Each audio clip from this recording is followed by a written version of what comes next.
My fiancée's shattering betrayal with her married boss, how I survived and moved on. Chapter 1, the day she confessed. I'm Greg, 30 years old, a software developer by trade, and until recently I thought I had life basically figured out.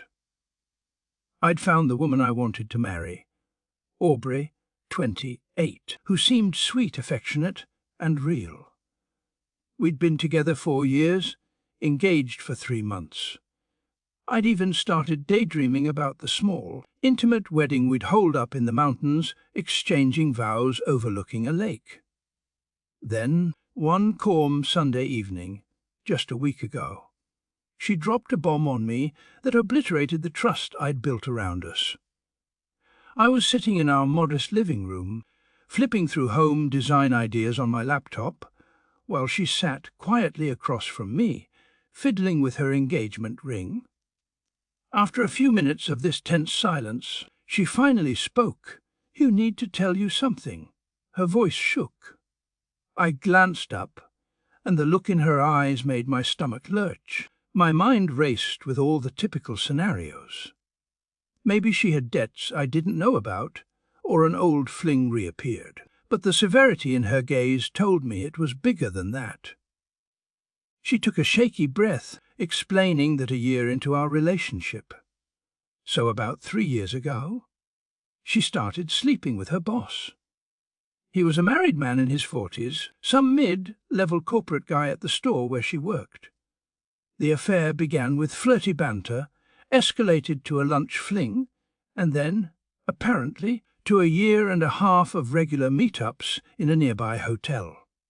She insisted it ended because he got promoted and moved to another state. She claimed she felt compelled to confess now that we were engaged because guilt ate away at her. The room spun. My mind reeled with confusion, heartbreak, betrayal. I managed to keep my voice steady, numbness creeping in. "You had an affair for 1.5 years with your married boss while we were together." She nodded, tears brimming. She claimed it was over, that she felt guilty, and that she wanted a fresh start for our marriage. My heart hammered so hard it drowned out the city traffic outside. She described details I never wanted to hear, how they never used protection, how they'd have sex a couple times weekly.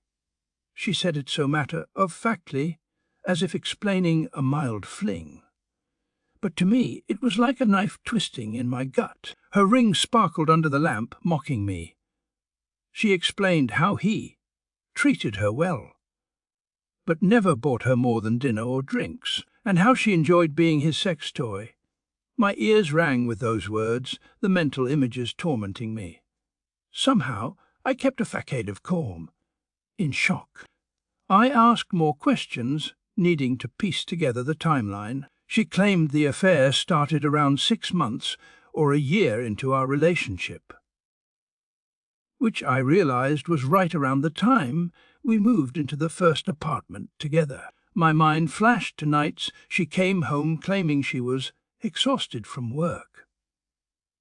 Now I realized she was likely hooking up with him in a cheap motel before returning to me. She insisted it ended once he moved away. "It's done," she repeated, begging me to believe it was in the past. I said nothing coherent, just mumbled something about needing time to digest. I rose from the couch, retreated to the bedroom. She followed, trying to stroke my arm, but I was numb. We spent that night in agonizing silence. The next morning I stared at her as she slept, tears slipping down my cheeks. Her face seemed peaceful, as if unburdened by her confession. Meanwhile, my world felt annihilated. Chapter 2, our life before the betrayal. In the days that followed, I found myself replaying the entire arc of our relationship. We'd met at a friend's birthday party. I remember how Aubrey walked in, carrying a homemade dessert, smiling shyly. She had these bright eyes and warm laughter. I was instantly smitten. After the party, we talked well into the night about our ambitions, favourite films, silly childhood memories. It felt effortless. Our first year together had been a swirl of romance. We tried new restaurants, took spontaneous weekend trips, learned to cook each other's family recipes. I even introduced her to my parents 6 months in, beaming with pride. She told me she'd never felt so cherished. I believed every word.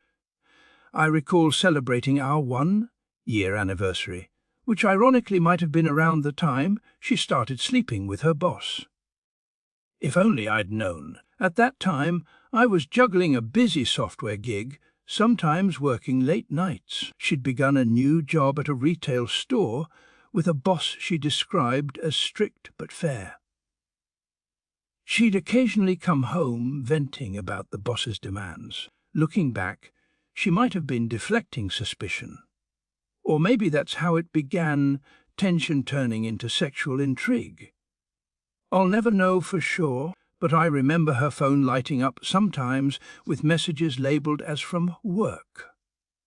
And I never questioned it. We trusted each other, or so I thought. Everything about us seemed normal. We hosted dinner parties for friends, planned a future living in a bigger city, maybe eventually buying a house.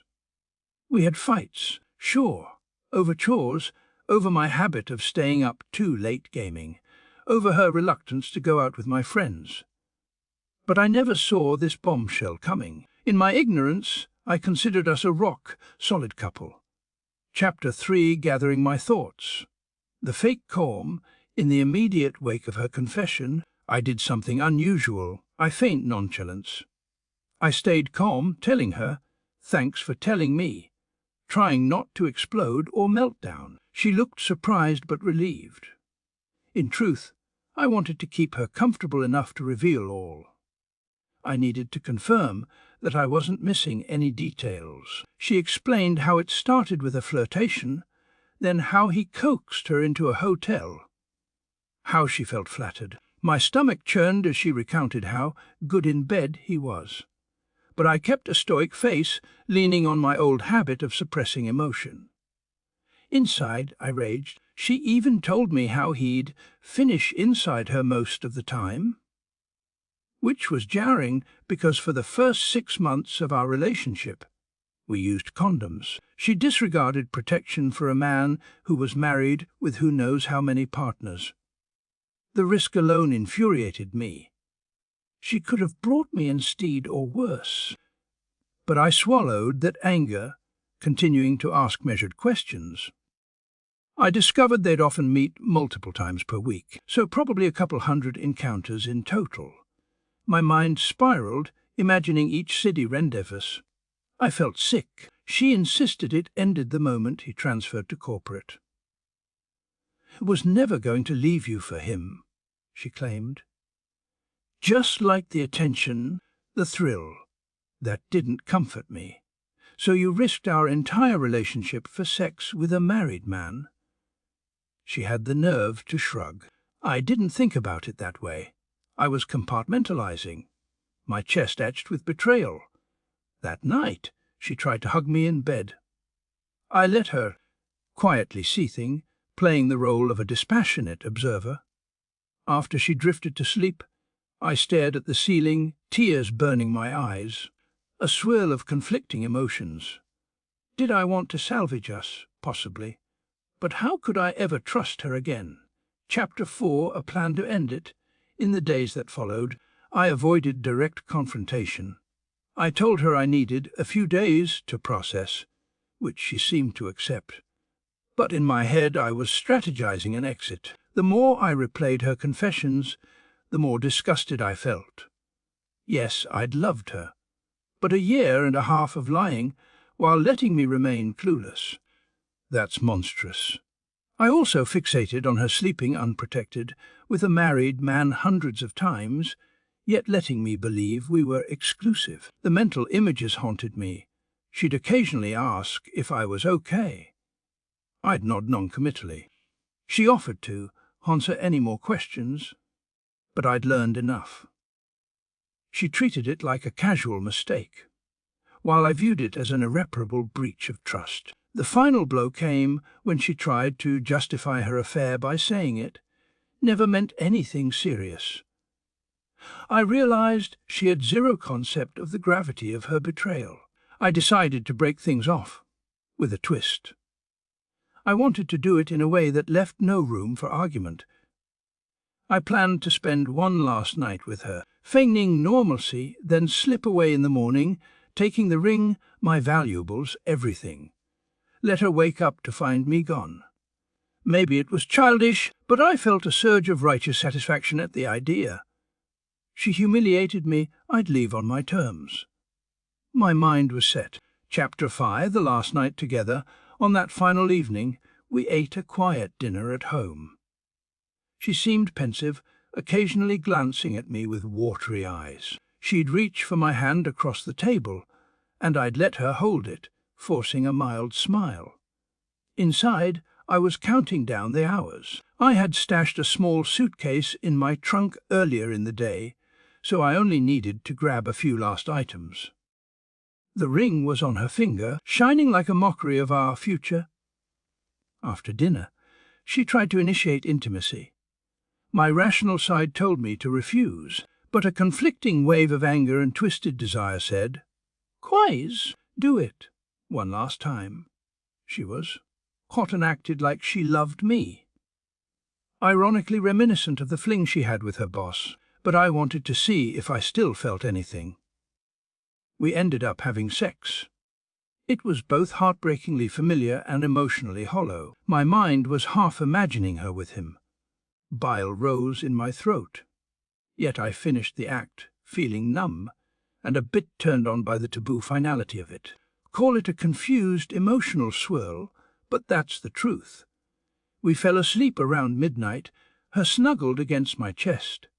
I stared at the dark ceiling, tears forming as I realized this was the last time I'd share a bed with her. The woman I once cherished turned out to be a stranger. I slipped into a restless sleep around 2 a.m., clutching fleeting memories of happier days. Chapter 6 of The Morning Escape. My alarm was set for 6 a.m., earlier than usual. I woke up instantly, adrenaline pumping. She was still asleep, her dark hair splayed across the pillow. The ring sparkled on her hand. Quietly, I rose, tiptoeing to the bathroom. I brushed my teeth, staring at my reflection, reminding myself to stay calm. My stomach quivered with a mix of dread and relief. I wanted no confrontation. Returning to the bedroom, I gently slid the ring off her finger. She stirred, but didn't fully wake. For a moment, guilt jabbed me. Was this petty? But then I remembered all the lies. The ring was mine to take back. That engagement was a sham. I pocketed it, grabbing the few personal items left in the closet. Some clothes, electronics. I moved quietly. Then I wrote a brief note on the nightstand. I am leaving. This engagement is over. Don't contact me. My heart pounded as I tiptoed out, locking the door behind me. I hopped into my car, gaze flicking up at the bedroom window.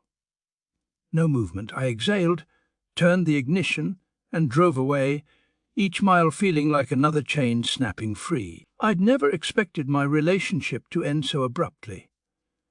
But the weight off my chest was immense. She might call me cowardly for avoiding a direct confrontation, but I couldn't handle more manipulations. Let her wake up to the consequences. Chapter 7, The Aftermath. A sense of relief, I crashed at a friend's place that morning, explaining the gist. She cheated for 1.5 years with her married boss. I left.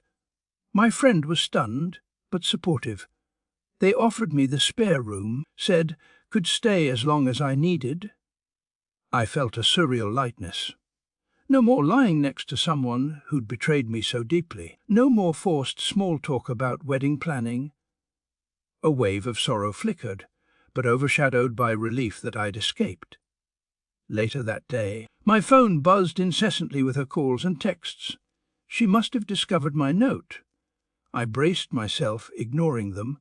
Hours later, I read a single text. "Where are you? Let's talk." I wasn't interested in hearing more of her empty justifications. I blocked her number, then unblocked it out of curiosity to see if she'd message again.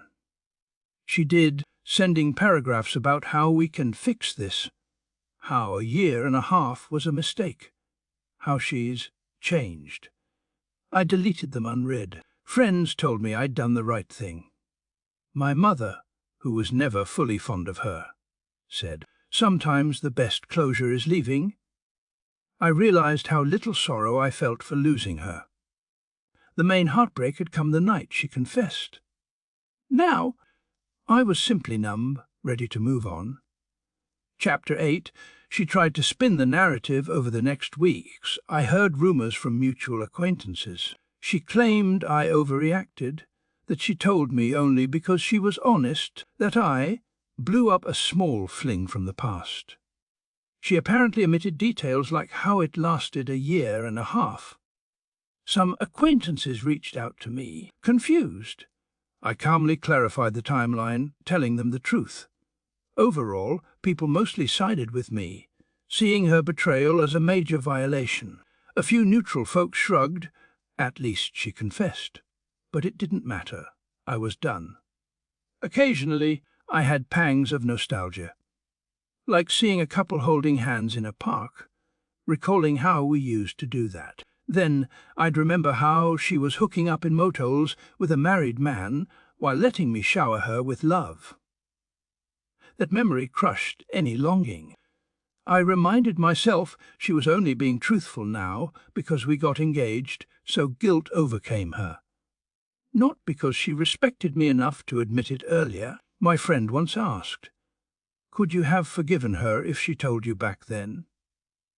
Possibly, but maybe not. The scale of the affair was massive. I kept repeating that to keep my resolve.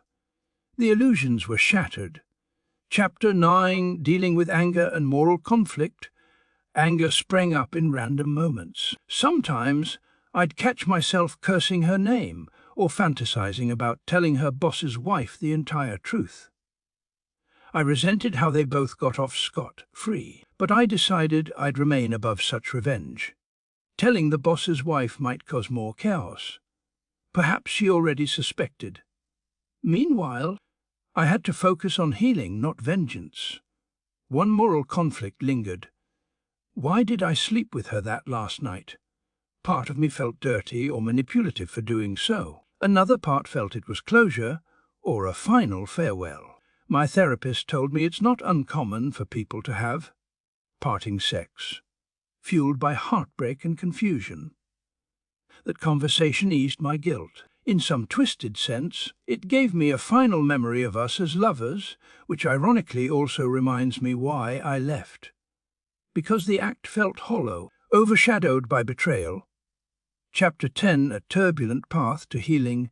Over the next few months, I dove into personal projects, hitting the gym, focusing on coding side gigs, spending time with friends. Each day was a battle to keep from brooding over her. Some nights, I'd dream of her returning, tears in her eyes, confessing everything from start to finish, begging for a second chance. In the dream, I'd waver. Then I'd wake up, drenched in sweat, reminding myself she'd had plenty of time to come clean. She only did so once we were engaged. That's not love. That's selfish guilt. I processed my feelings by journaling. I wrote pages about the day she told me, about how my stomach twisted hearing how she never used protection with him. I ranted about how humiliating it was that her boss was a decent-looking, older married man, possibly with a double life too. The journaling helped me realize I wasn't the cause of her cheating. She made that choice independently. No matter how busy or inattentive I might have been, it didn't justify her sustained affair. Chapter 11, crossing paths with her again. About 6 months post-breakup, I ran into her unexpectedly at a local grocery store. My heart pounded, but I forced myself to remain calm. She approached, eyes uncertain. She looked well, wearing a stylish coat, hair done perfectly. She asked how I was. I offered a terse, "I'm fine," continuing to scan my groceries. She apologized for how things ended.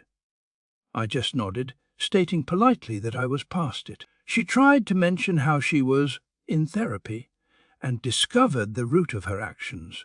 I simply mumbled a generic response, paid, and left. No desire to re-engage. That brief encounter felt like closure, seeing that she's still her polished self, living her life, while I remain free from that mess. Chapter 12, free at last. And new perspectives with time, I recognized I dodged a bullet. If she could cheat for a year and a half, lying so seamlessly, imagine if we'd married. The devastation might have been worse. Kids, mortgage, entangled finances instead. I was spared. The heartbreak was acute, but finite. Friends who once admired us as a power couple apologized, saying they had no idea.